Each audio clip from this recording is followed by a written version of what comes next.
to talk about 4 different elements that I think are really important to address. The four elements that are really important to address, in my opinion, are going to help our kids understand the why. Okay, we're a press quarter scheme. So I always talk about the why. That's the first thing. The second thing that I always talk about is going to be the 5 types of releases we can expect out of receivers, and then the 3 phases to every route. I focus on those elements because that's where I start working on football IQ, start teaching a little bit of offense. I'm not trying to overwhelm my guys, and I'm not coaching receivers. So I'm not looking to spend too much time on that side of the ball, but I am looking to give some background information that's going to allow us to play faster. Okay? And the last thing that I focus on is our pre-snap progression. All right, what am I talking about when I say pre-snap progression? I'm talking about what's their state of mind got to be before the ball gets snapped. I have an acronym for that. That's called C.A.S.K.A. All right, and I'll kind of dive into that as this conversation continues. All right, so first thing, why do we press? And that's a genuine question I ask my guys. Like, why do you think we press and why we're not 1 by 7? You know what I mean? Why do I got you looking at the quarterback? Why do we press? All right, first thing, I'm looking to eliminate and reduce the route tree. First thing, just right off the bat. Pre-snap, there's certain things that quarterbacks and offenses ain't trying to do when they see a press corner. Okay, that's just right off the bat. Right? Second thing, what am I trying to achieve outside of that? All right, I want to reduce the space from the receiver. Okay, receivers have a red line. Right? When they get off that red line, they talk about stack, get back on that line. All right, and then work back vertical so your timing with the quarterback can be on point. All right, we're trying to get them off that red line. All right. Last point is I want to disrupt that timing. Okay, quarterback, I want you to make a perfect throw every time. Receiver, I want you to make a perfect catch every time. All right, so that's the overview of the why. Now, 5 types of releases, okay? I categorize it in this way because I think, receiver coaches should probably sit here and talk about, yeah, well, you do this, do that. I think the foundation of every release starts with these 5, okay? So the first release is an immediate inside release. Ball's on the inside right here, all right? Immediate inside release, all I'm talking about is my hips and my shoulders are going to face the core of the formation right off the bat. Boom. Immediate inside release, okay? Next release, vertical or bully release. I'm working to step on your toes as the receiver to attack you, and now I'm going to go ahead and get you out of my way, right? That's the aggressive release that they teach some of those receivers. Next, that foot fire release or that juke release. All I'm trying to do here as a receiver when I'm foot firing or I try to get my juke release, I'm trying to get you in one way and go the opposite. They're just trying to make you wrong, okay? Now, the next 2 releases, to me, are very similar post-snap, but it's the way they get to it, right, that's a little bit different. So the next release is going to be the diamond release or the spray release, okay? So when I talk diamond release, I'm talking about I'm going to go hard step outside, right, and I'm trying to get you to open up. I'm going to fly by you, and I'll come back underneath, all right? So they're trying to get you to open up that hip, okay? And the last release is the release that we're all familiar with, speed release. Right, he's coming off the ball, speed, he's trying to get outside. He's going to get right back on his red line and stack. Those are the 5 releases I talk to my guys about, okay? And I'll explain why I talk those 5 releases, all right? Every route has 3 phases, okay? Why do I talk about 3 phases in every route, all right? I talk about those 3 phases in every route because that is how I teach press technique. I break down press technique and I teach it in a progressive manner so that it makes sense when I talk 3 phases, all right? The 3 phases ain't for me. The 3 phases are for the guys. Right? Because we need to understand that phase 1 is what? It's the release phase. Okay? How do we win phase 1? Okay? Phase 2, that's the stem of the route. All right? How do I win the stem of the route? All right? Phase 3, that is the top of the route and the finish. So everything we do from a press technique standpoint is going to go take us from phase 1 all the way to phase 3. Now, getting back to the last point, which is pre-snap progression. Okay? What is my pre-snap progression? I broke it down to an acronym like I told you, C.A.S.K.A. The first letter in that is C, all right? The C stands for cough, all right? Anything in our quarter stuff, we refer to it as DAC. We got to make sure we verbalize the call and we give a signal, all right? I don't take I ain't get the call. Cool, you ain't going to get no play time. It's really that simple, so let's make sure we get the call. A stands for alignment, all right? When I talk alignment, I always start off with leverage, all right? Always start off with leverage. When it comes to leverage, I always talk about I want your nose on that inside number of the receiver. Why do I talk about the nose? Center point of your body. Pretty simple for me. Center point of your body. All right? So when I talk nose, inside number, next is going to be depth. For me, the way I teach that, I always talk about, hey, depth is dependent on the guy you got. You got a 6'3" corner, his depth can be a little bit different. You got a super twitchy guy, depth can be different. Right? But I always talk about if you're gonna have your depth at any point, it has to be 1 to 2 yards. Maybe 2 yards is some change. I ain't trying to see you at 3, I ain't trying to see you at 4. Now you're in no man's land, right? You're in no man's land getting all this space, and now it's all the space that he needs, right? Because remember what I was talking about when I said, why we press? We press to take away space from the receiver, okay? So that's the A.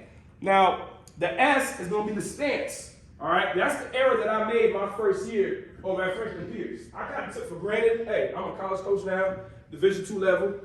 Ain't no way these boys can't line up in a solid stance. Now, one of the best athletes I had at corner was a 6-foot kid, 185 pounds out of Tampa, Florida, but at a very good school in Tampa Bay Tech, actually, okay? The kid would fall out of his stance and press technique once the ball was snapped. Well, it's because nobody ever talked to him about stance. He just lined up, right? So here's how I teach stance. I always talk about 3 bends, all right? I got 3 bends, my hips, knees, and then my ankles. When you get those 3 bends, here's what you're gonna naturally see. You're gonna have a natural forward lean. Okay, that natural forward lean, if you look at your body, what you got going on? You got your knees over your toes, then you got your shoulders over your knees. Now, at that point, that's when I start talking about, look at your foot. Put your foot up. I want you to apply pressure on that front half of your foot. Why did I mention front half, not just the whole foot? Because I don't want your whole foot in the ground. I don't want your whole foot in the ground. You got jokers with their whole foot in the ground, and now they're motoring or whatever the footwork is that they're doing, now they're falling back on their heels. Okay, so I always talk about I want your weight on the balls of your feet. Next, I want your feet directly underneath your armpits, okay? Because that way we don't have a large base. I don't need you to have a large base, okay? I need you to be quick, explosive, and efficient, all right? I don't need you taking more steps than necessary. Feet underneath your armpits, all right?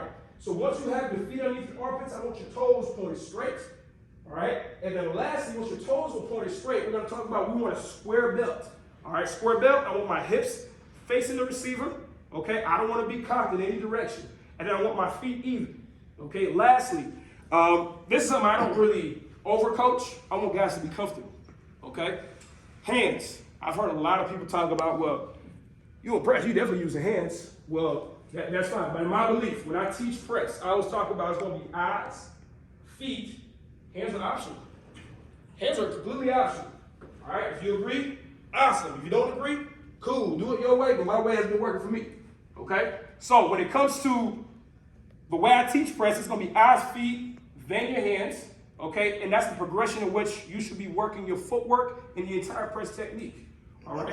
So with that being said, moving on to my K, all right? K stands for key. I talk about back foot to far hip, okay? Why do I talk about back foot to far hip and not just the thigh board or just the hip? I talk back foot to far hip because that's the first thing that's gonna move on a receiver, right? And I've had experience with a couple of guys because I was a high school coach at a point, and I've had guys just tell me, Coach, I mean, by the time I look at the hip, he's already on my toes and I'm panicking already.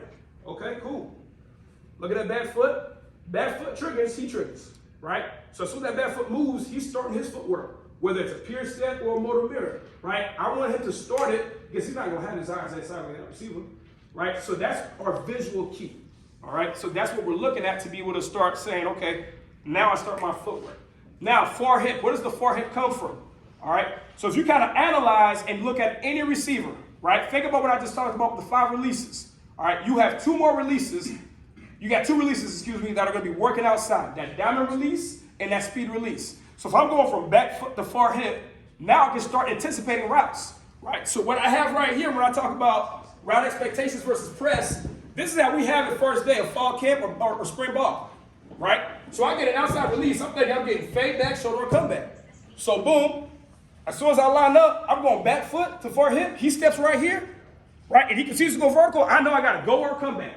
I got to go or come back. So that's where we start talking about football, and we start talking about football IQ, understanding what the receiver's trying to do to me, okay? And that's where that whole idea kind of comes from, right? We're trying to make sure, I'm trying to make sure that my guys are prepared to pretty much internalize within their head, hey, well, I'm going to play a game within a game.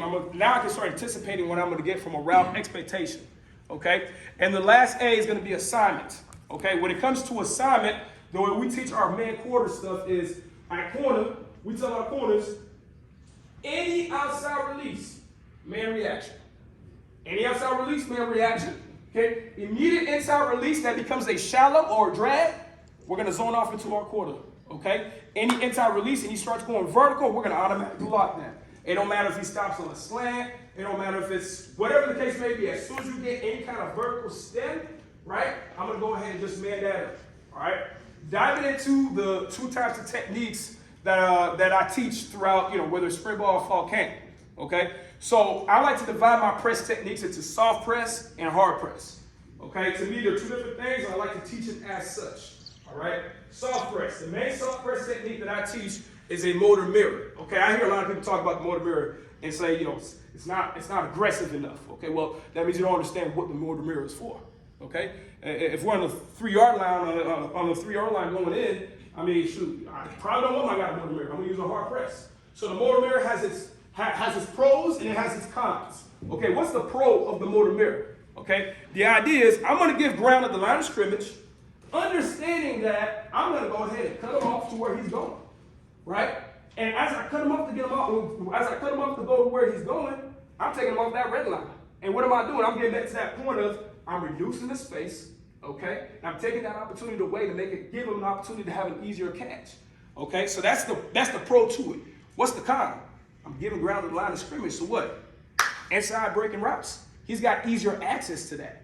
So understanding when and why we're using it is what I would tell you is the most important part if you decide to say, yeah, I know my guy's a motor mirror. Well, okay, well, you got to educate them on when, why, right? A lot of these kids, the when and the why is really big for them. You can't just say, hey, here's the technique, go do it, right? So if you're going to start teaching the motor mirror, I think the main point of emphasis is going to be, listen, when you motor, you got to tell them which foot you want them to move back so they're consistent with it. There's no particular reason why, but I would say move your inside foot back just so it stays consistent. Easy for me to fix it, just ever any issues, right? So I always start with inside foot, always move back first. That's the first thing I always talk about, all right? The next thing I talk about is I like using visual language. I've heard a lot of guys talk about 6-inch steps. These ain't got no rulers on them. I ain't never seen a kid on the field with a ruler on, so why we talk 6-inch steps, right? So I would say, pretend like you're taking steps on hot coal, right? Pretend like you're stepping on hot coal, envision yourself stepping on hot coal. Because what ends up happening is, they'll start stepping faster and faster and faster, right? Because they're envisioning themselves stepping on hot coal, right? So here's the progression in which I teach the motor mirror.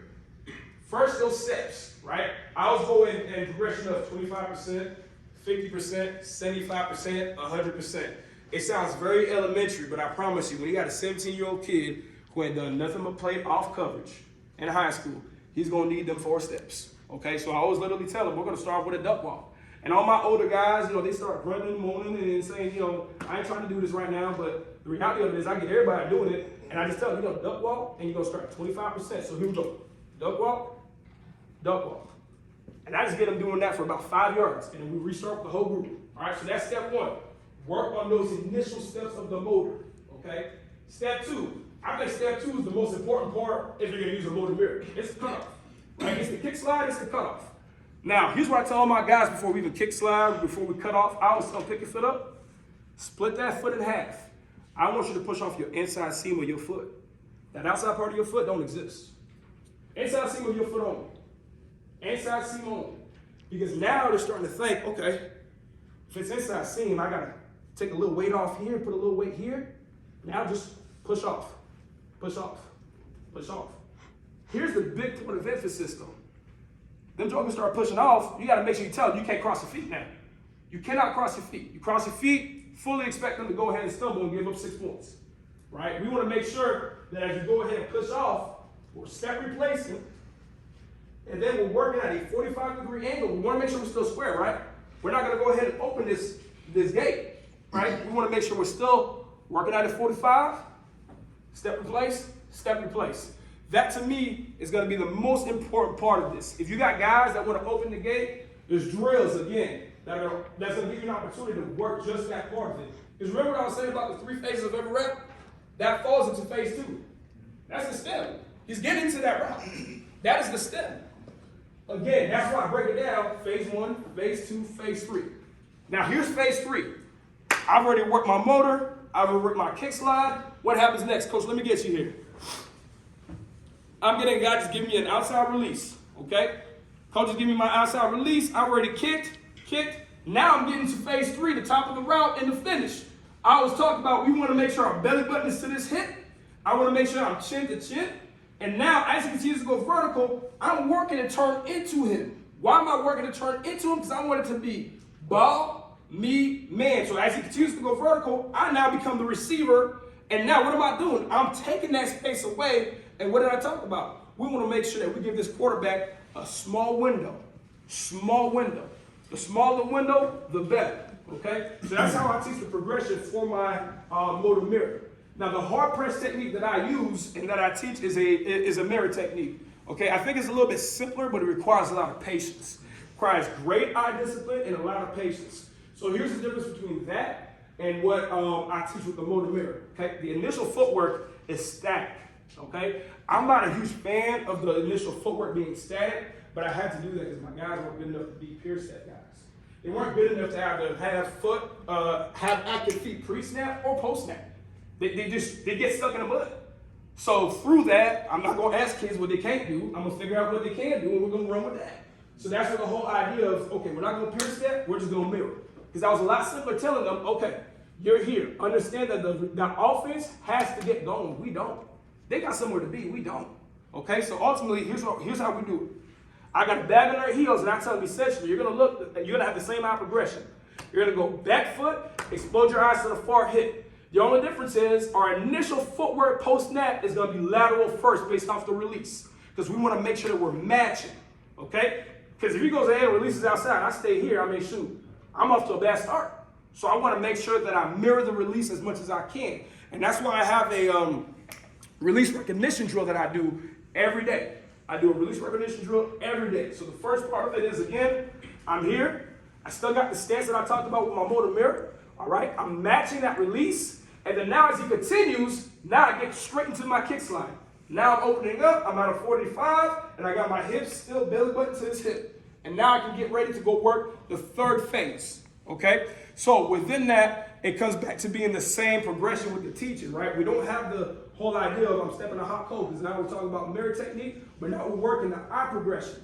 And then we're working the lateral steps post-snap, okay? So it's eye progression to go back foot to far hip. Then it's gonna be, I'm gonna have some release recognition drills where it's just, okay, that back foot moves, now I'm just gonna mirror, and now he's gonna see me go outside, and now I'm getting to my kick slide, and I'm pushing, set, replace. Okay, now I'm taking the space away from him.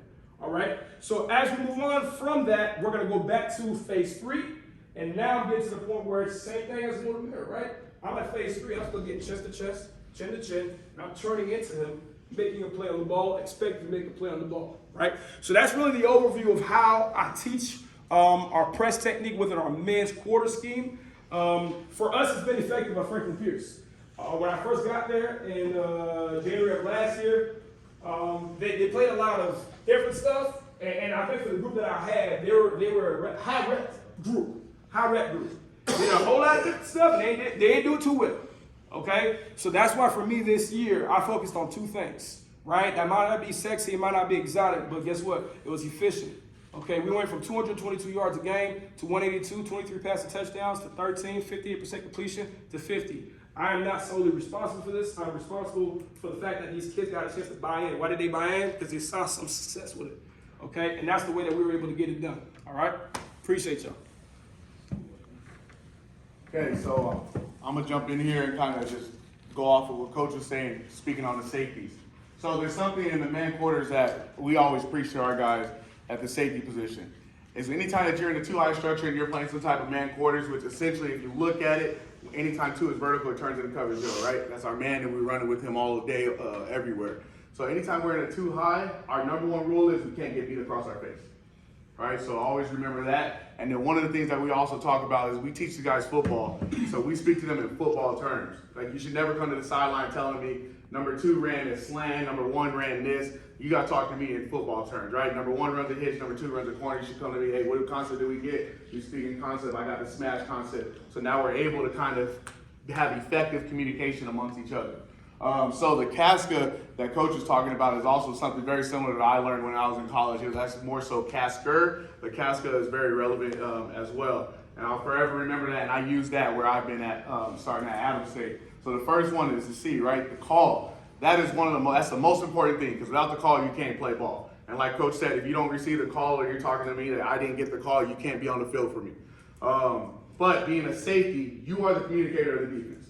especially in the quarters, right? Because we are the guys that got to tell the corners, you got to get the backers aligned if he's not aligned correctly. So we are the communicators of the defense. There should be no excuse to the guy not being aligned properly, or at least knowing his assignment. I always tell our safeties, I know it's kind of a pain in the butt, but I always tell them that the corner didn't know his assignment or he didn't know the call, it's your fault.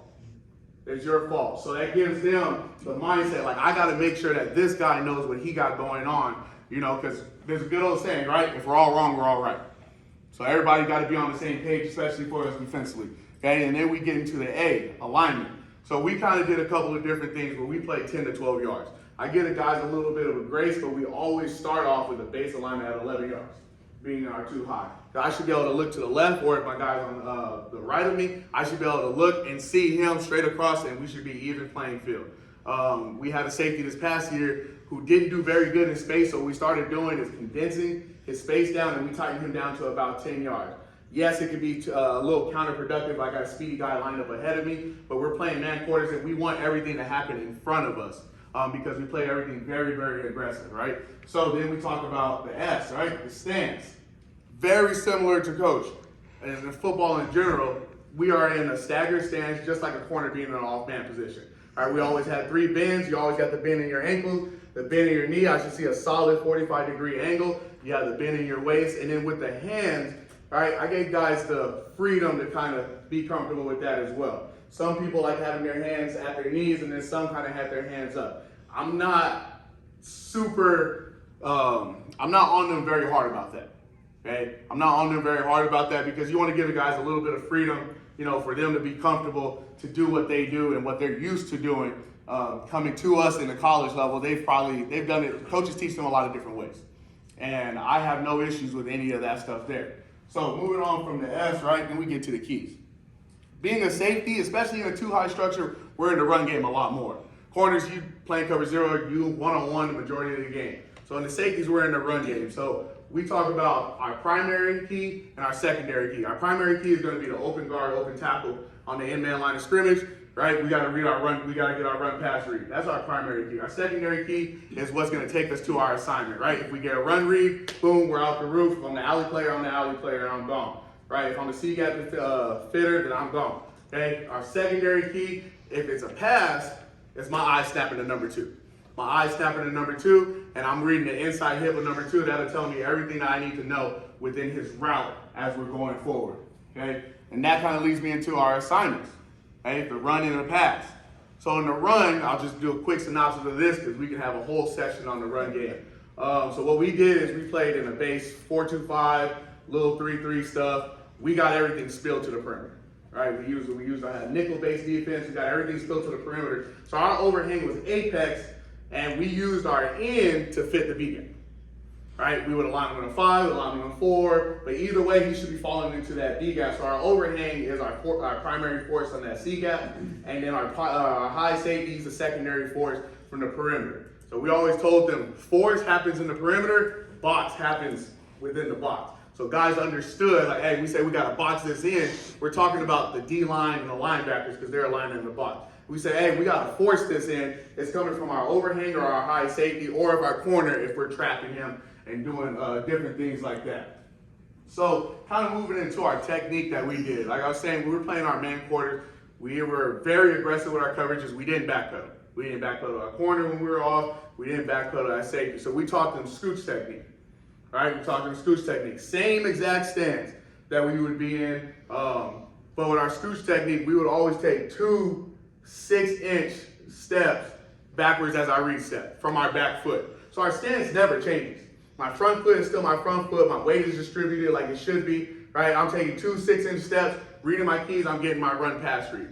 Now, one thing about that is we always told these guys, I don't want to make you a robot. So when I'm saying I don't want to make you a robot, I don't want you in the stance where I got your hands touching the ground. Because the first thing you're going to do, you're going to stand straight up. I don't want you to stand too high because then the first thing you do when you try to transition is you're going to bend right down. So I need you to find a happy medium to where you're comfortable, but you're in a football position to where I can get in my stance, I can use my scooch steps, and I can transition in and out of my breaks efficiently. So scooch, okay? Scooch turns into catch with a non-vertical release by my receiver. Okay, that's something that we talked to them. Scooch turns in the catch with a non-vertical release by the receiver, and also when number 2 goes vertical past 5 yards, because we took care of 2 all the way vertical past 5. So when Scooch turns in the catch, Coach, come over for me real quick, please. Okay, the way we talk catch technique is, we'll turn this way so everybody can kind of see. Okay, is the big vital thing in this is hand placement. Okay, hand placement when the receiver gets right up on us, because that's the scary thing for DBs, right? Receiver get up on us, we don't know what to do, we shoot our hands, we don't know where to place them. But I always talk to them because we always work a half-man relationship to everything. So we always talk about 1, the brace hand, right? The brace hand is going to be in the middle of the chest plate, and then we add 2, the control hand, which is my leverage hand, right? I'm in my half-man relationship here. So with the brace hand, when we're in catch, guys, we're not trying to jack this guy up. We're not rerouting. We're not playing the true zone. This is man. I want you to take me to where you're going. That's the whole idea of this. So as I'm bracing him, right, I should always have a slight bend in my elbow. I never want to get caught straight on. Okay, and he's moving forward, it's going to naturally, I'm losing ground, and it's going to naturally take me open with him. My hands slide down to the hip, my eyes slide down to the hip naturally. Okay, and the reason we say this is the control hand, because this hand never comes off of him. The brace hand is going to disappear as the guy moves forward. The control hand slides down to the hip, and now we all to the races, taking where you want to go. And all I'm here to do is to slow down your momentum. I'm not here to jack you up. I'm just here to disrupt the timing between you and the quarterback. Thank you, Coach. Okay? So, as we talk about, like, Scooch turns in the catch, and then we're getting our hands on with the guy, I tell our guys we never want to get no deeper than 14 yards. Because what we can't do is we can't keep drifting, because we're already aligned 10 to 12 yards off of the guy. If I keep drifting past 14 yards, all I'm doing is creating more space between the 2 of us. And we're playing everything that we want aggressively, and like I talked about earlier, is we want to never allow guys to cross our face. So by dropping back to about 14 yards, I get any dig routes. Most digs is happening at 10. And as we all know, receivers are going to run away from us. So the deeper we get, the easier we're making it for them. So he's going to probably cut his route a little bit early, right? So digs is probably having the intermediate routes at 10 to 12, right? Same thing with the cell routes at 10 to 12, which is just the 10-yard outs. Okay? And then I teach the guys 3 breaks. Okay? Your T-step, your quick feet, and then your crossover breaks. Because we utilize all 3 at the DB position. I think it is very vital to teach them the T-step and the quick foot, right? The step and replace foot fire, whatever everybody uses their name for. Because if you think about it, if I'm breaking on a 10-yard out or a dig, it's probably more efficient for me to just plant and drive than it is for me to step, turn my whole body, and then have to get out of there. Okay? And the same thing with driving on, say, a curl route. I don't want to have to T-step, because some guys have very bad habits when they T-step is when they plant, their hips open, which we all know every little split second makes the biggest difference. Okay, every little split second makes the biggest difference. So, and then the crossover run, right, we're in the position, having our eyes down, and this is also why we talked about being in a good stance, because I should be able to open up and be in a good position to where I can plant, drive, change direction, or anything like that, and my levels never change. Because as my levels are changing up and down, so is my vision, right? Our eyes is bouncing, I can't see. Oh, coach, he did this, and then we turn on the film, he didn't do nothing that you were talking about. It was just your body going up and down. Okay, so that is something that we talk about and that we drill very often. And we do a lot of this stuff underneath the chute that kind of help guys maintain good posture. So as we get the vertical release by number 2, right, and then we get into the deep ball stuff with the guy, we really teach 2 parts of it: the chest to chest and the lean and locate. My defensive coordinator, when I was playing, he stressed this a lot, and it was always rule number 1: don't panic when the ball in there. Rule number 2: if you panic or anything, see rule number 1: don't panic.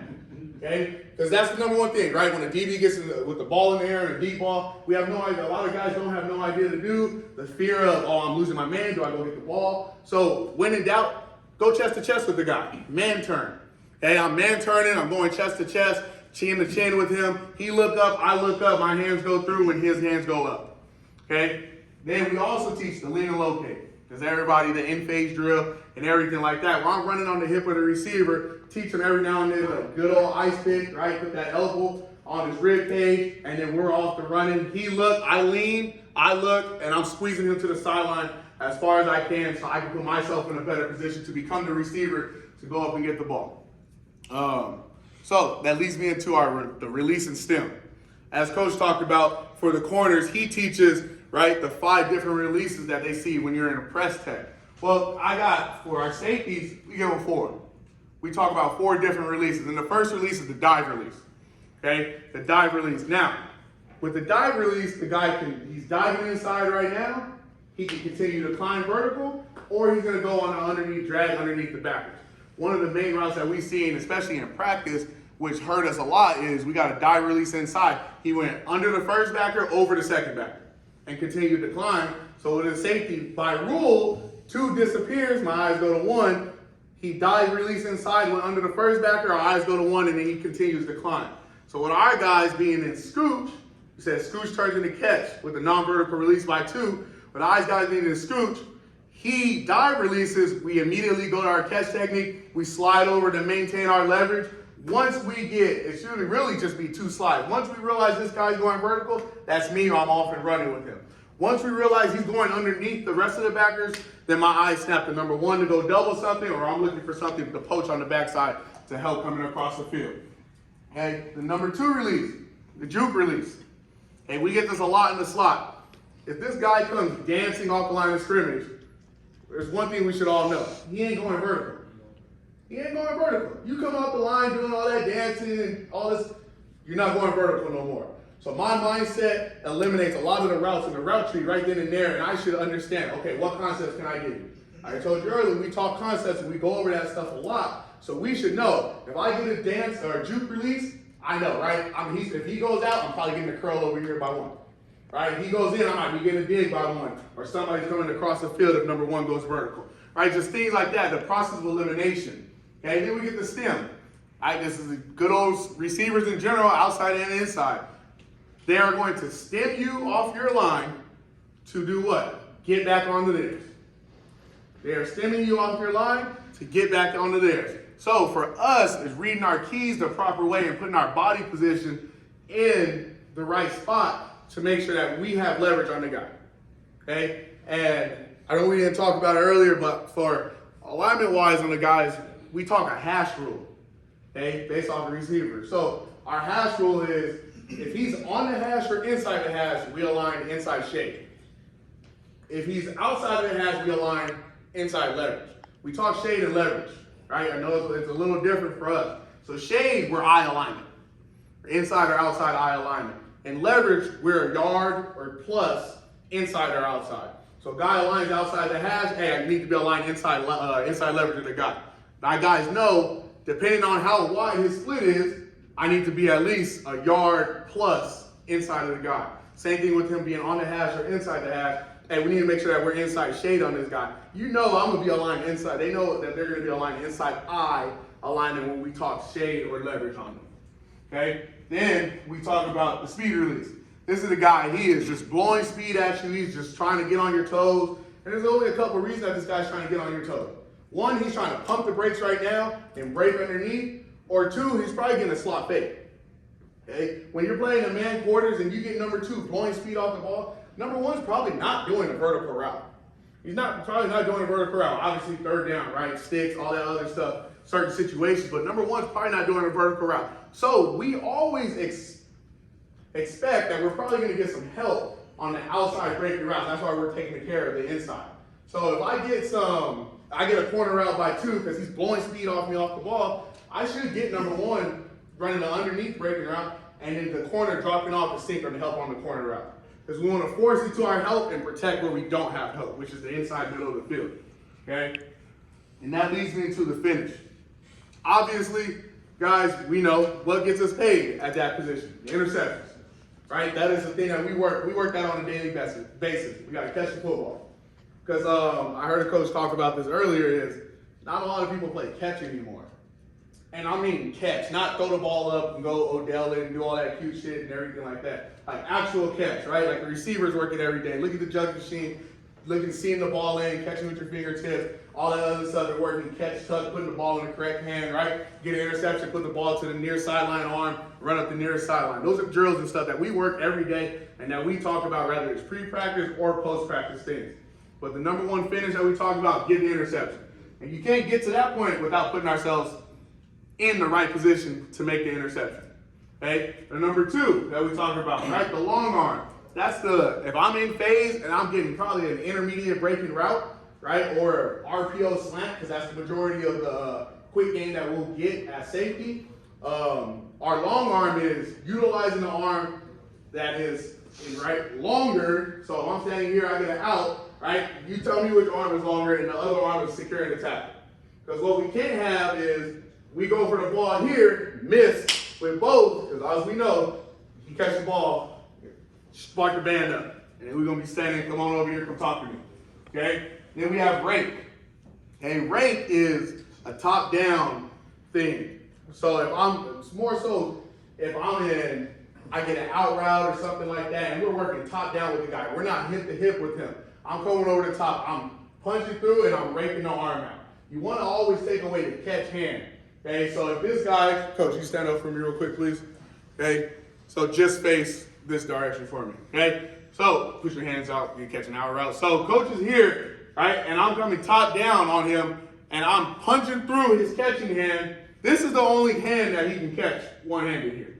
Okay, if we take this hand away, and he can catch this, but if we take away his catch hand, the only hand he can use is his front side hand. Now, if you catch it like this, hey man, you got it. You're not gonna do it again though, okay? But we wanna punch through and rake it out, secure it, pin it to his body. If he makes a catch or anything like that, then we'll tackle him from there. Appreciate you, coach. Okay? So these are just some of the things that we taught for in the last 2-3 years at Adams State, and we did have a lot of success.